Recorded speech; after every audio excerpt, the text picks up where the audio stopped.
اللہ نے مرد کو طاقتور اسی لیے بنایا ہے تاکہ وہ عورت کی حفاظت کر سکے، نہ کہ اس پر ظلم کرے۔ جو مرد اپنی عورت پر ظلم کرتا ہے تو اللہ تعالیٰ اس پر لعنت بھیجتا ہے۔ ایک مرتبہ حضرت علی رضی اللہ تعالیٰ عنہ ایک راستے سے گزر رہے تھے۔ انہوں نے دیکھا کہ ایک شخص اپنی بیوی پر ظلم کر رہا تھا۔ حضرت علی رضی اللہ تعالیٰ عنہ قریب گئے اور اس شخص سے فرمانے لگے، اے شخص، اللہ سے ڈرو، تمہاری مفلسی، پریشانی اور تمہاری رزق میں تنگی کا سبب یہی ہے کہ تمہاری بیوی تمہارے ہی گھر میں تمہارے ظلم سے روتی ہے۔ اے شخص، جس گھر میں عورتیں روتی ہیں اس گھر میں رزق کے فرشتے نہیں آتے، اور یوں اس گھر میں رہنے والے مرد کی رزق کی راہیں تنگ ہونے لگتی ہیں، اور یوں وہ گھر، وہ شخص پریشانی اور مفلسی میں گرفتار ہو جاتا ہے۔ یاد رکھنا کہ اللہ تعالیٰ نے اولاد مرد کی تقدیر اور روزی عورت کی تقدیر میں لکھی ہے۔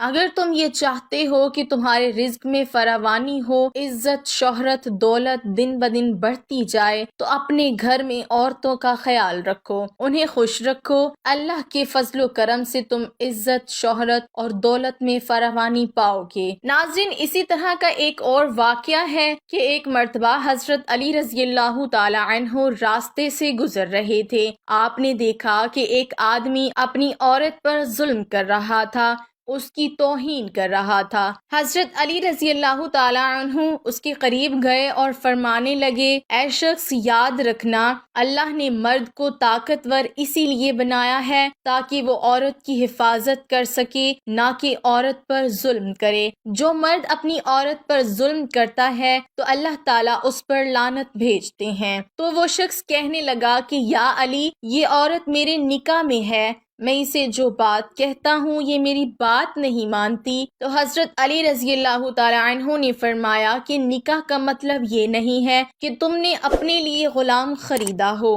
بلکہ نکاح کا مطلب یہ ہے کہ تم نے اپنی نسل کو بڑھانے کے لیے اس عورت سے مدد طلب کی، کہ تمہاری اولاد کی اچھی تربیت کے لیے اس عورت کو تم نے چنا ہے۔ یاد رکھو، جس سے مدد لی جائے اسے غلام نہیں سمجھتے، اور جو تمہاری اولاد کو پروان چڑھائے اسے حقیر نہیں سمجھتے، بلکہ اس کا تو شکر ادا کرنا چاہیے۔ یاد رکھنا کہ عورت پر ظلم کرنے کا مطلب یہ ہے کہ اولاد کی بغاوت آنے والے وقت میں اس عورت کے جسم سے جو تمہیں اولاد نصیب ہوگی، اس کے وجود میں تمہارے لیے بغاوت ہی بغاوت ہوگی۔ ناظرین، اب ہم بات کرتے ہیں کہ عورت کی پہچان کیسے ہو سکتی ہے، یعنی پاک، صاف اور نیک عورت کی کیا پہچان ہے۔ تو حضرت علی رضی اللہ تعالی عنہ اس حوالے سے فرماتے ہیں کہ جب جو عورت اپنے شوہر پر ناراض ہو یا غصہ کرے تو اس پر اسے محبت سے یہ کہنا چاہیے کہ میں تو اپنی پوری زندگی تمہارے ساتھ بتاؤں گا، اور یاد رکھنا کہ اپنے گھر کی برائی وہ کسی کے سامنے نہ کرے،